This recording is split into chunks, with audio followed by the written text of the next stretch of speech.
নামচি চার ধাম, যেটা সিদ্ধেশ্বর ধাম নামেও পরিচিত। এটা অবস্থিত সাউথ সিকিমে। এটা গ্যাংটক থেকে অ্যারাউন্ড 2 থেকে 3 ঘন্টার দূরত্বে অবস্থিত। নামচি থেকে 10 কিলোমিটার দূরত্বে অবস্থিত এই চার ধাম, যেখানে তোমরা দেখতে পাবে 4টি ধামের রেপ্লিকা, যেমন রামেশ্বরম ধাম, দ্বারকা ধাম, পুরী ধাম এবং বদ্রীনাথ ধাম। এছাড়াও এখানে রয়েছে 12টি জ্যোতির্লিঙ্গ। এই জায়গার মূল আকর্ষণ হলো 108 ফিটের শিব মূর্তি, আর এই শিব মূর্তিকে ঘিরে রয়েছে 12টি জ্যোতির্লিঙ্গ।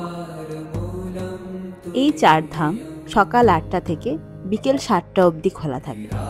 এখানে এন্ট্রি ফি রয়েছে 50 টাকা করে পার হেড। এখানে এসে তোমাদের অনুভূতি হবে তোমরা চার ধাম দর্শন এক জায়গায় করতে পেরেছ। পেলিং ট্যুরের মাস্ট ভিজিট প্লেসের মধ্যে চার ধাম অন্যতম।